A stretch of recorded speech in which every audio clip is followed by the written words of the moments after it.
Eu vou começar hoje com uma pergunta. Você fuma? E se a sua resposta foi sim, vem a segunda pergunta. Vai parar quando? Como médico, a minha obrigação é falar para qualquer pessoa parar de fumar. E nesse vídeo eu vou explicar um pouquinho mais sobre o porquê disso.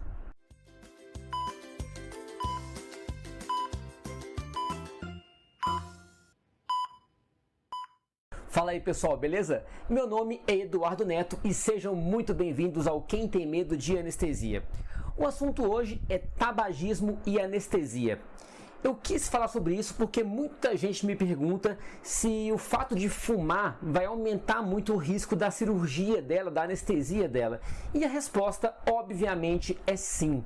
O cigarro é um fator de risco independente para várias complicações no intraoperatório e também para várias doenças que você pode ter no seu dia a dia, independentemente de precisar operar ou não. Ah, mas o meu avô fumou a vida inteira e morreu com 95 anos por outro motivo, nada a ver com cigarro. E aí? Gente, calma. Uma coisa não tem nada a ver com a outra.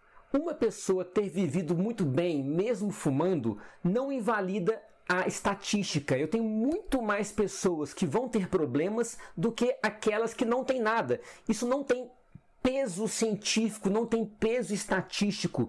É o que a gente chama de evidência anedótica. Não tem nenhuma relação com todo o contexto que o cigarro traz para a gente. Então, não podemos levar em consideração uma pessoa que não teve nada porque tinha uma genética favorável ou porque tinha um contexto em vários outros aspectos favorável a ter uma vida mais longa.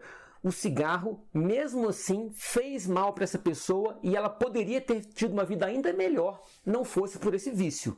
E as pessoas também costumam associar muito o cigarro somente ao pulmão, ao câncer de pulmão. Ah, eu vivi 90 anos e não tive câncer de pulmão.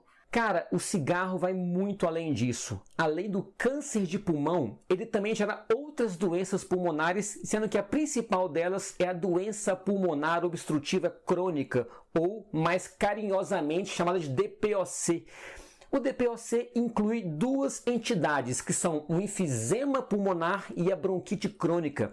E esses pacientes, mesmo que não tenham câncer, vão evoluindo ao longo da vida com uma destruição do tecido pulmonar. E lá para frente, depois de alguns anos fumando, elas vão ter dependência de oxigênio, tem que andar com um cilindro de oxigênio do lado para poder aguentar respirar e aguentar fazer as atividades mínimas do dia a dia. Essas pessoas têm muito mais cansaço, fadiga e dificuldade para se locomover até do banheiro para a sala, por exemplo, porque já tem falta de ar. E isso é resultado de anos de exposição ao cigarro, levando aí a DPOC. Além disso, o cigarro também afeta o sistema cardiovascular. Então, quem fuma tem uma chance muito maior de ter infarto agudo do miocárdio, por doença da vasculatura dos nossos vasos sanguíneos, que afeta não só o coração, mas também a circulação de membros, por exemplo.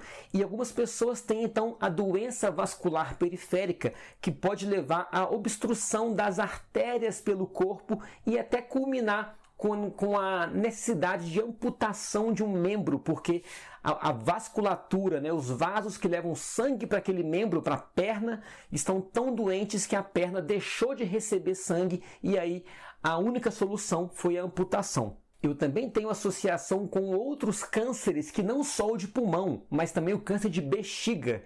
É um câncer, um exemplo de uma doença que está associada intimamente ao cigarro e que as pessoas nem imaginam que esse vício pode causar isso aí. Falando agora um pouco mais das cirurgias em si, o cigarro, né, o paciente que vai ser operado, vai passar por uma anestesia, com anestesia geral, vai ser entubado e ele fuma, ele tem um risco muito maior de complicações pulmonares, tanto no intra quanto no pós-operatório. É claro que o risco de complicações pulmonares vai estar muito relacionado à quantidade de cigarro que a pessoa fuma. Então, quanto mais tempo de vida ela tem fumando e quanto mais cigarros por dia ela fuma, maior vai ser o risco de complicações. Mas é claro que qualquer quantidade de fumo já é deletério, já é nocivo para a sua saúde. Quando eu falo em complicações pulmonares no pós-operatório, eu tenho aí principalmente pneumonias, broncoespasmo e aumento do tempo de internação, uma recuperação mais prolongada para esses pacientes. Quando eu falo em broncoespasmo, quem tem asma sabe bem o que isso quer dizer. O broncoespasmo, que é uma coisa que o cigarro pode causar, é uma contração, uma constrição das vias aéreas dentro do pulmão, da parte respiratória mais no finzinho, lá perto dos alvéolos, que se contraem pelo efeito inflamatório do cigarro, e aí o ar tem mais dificuldade para passar. Então esse broncoespasmo causa falta de ar e causa a tradicional chieira no peito que o asmático tem, e também o tabagista crônico pode apresentar esse sinal. E aí, além de complicações pulmonares pós-operatórias, eu também tenho, como eu já disse, um risco cardiovascular maior, com uma chance maior de acidente vascular cerebral, o derrame, e também infarto agudo do miocárdio no pós-operatório.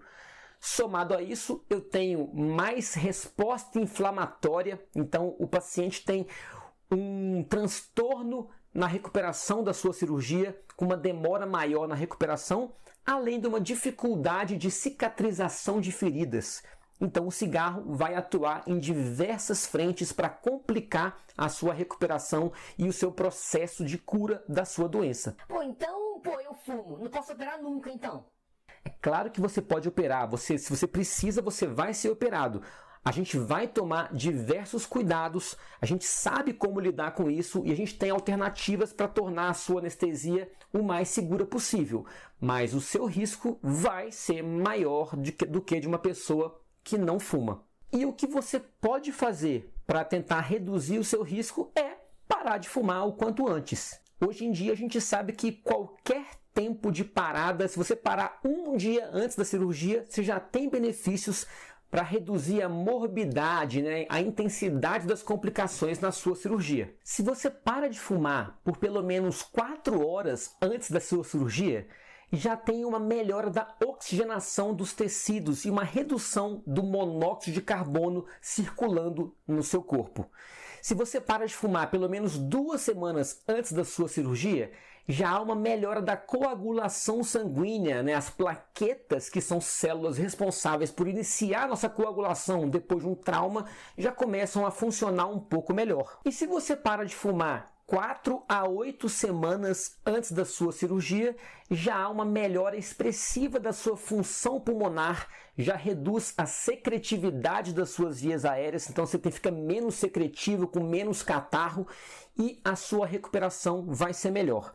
Então, o ideal é que você pare de fumar pelo menos 1 mês antes da sua cirurgia, mas se não for possível, cada dia que você fique sem fumar já vai trazer uma melhora para a sua recuperação, para o seu processo anestésico cirúrgico. Eu entendo que parar de fumar deve ser muito difícil. Eu nunca fumei, eu não faço ideia do que é esse vício na vida de uma pessoa. Mas é minha obrigação te falar os malefícios que o cigarro pode te causar e que você parar de fumar vai te trazer muita coisa boa, mesmo que não seja para uma cirurgia. Você vai ter melhora do seu bem-estar, da sua capacidade respiratória, a sua autoestima melhora e o seu dia a dia fica muito mais produtivo e muito mais intenso se você conseguir abandonar esse hábito que é tão maléfico. Então é isso, pessoal. Com relação a cigarro e anestesia, cirurgia, é o que eu queria falar inicialmente. Se ficou alguma dúvida, pergunta aqui embaixo que eu posso fazer mais vídeos no futuro para esclarecer alguma situação que ficou pendente aí, beleza? Por hoje então é isso. Nos vemos no próximo vídeo e aquele abraço!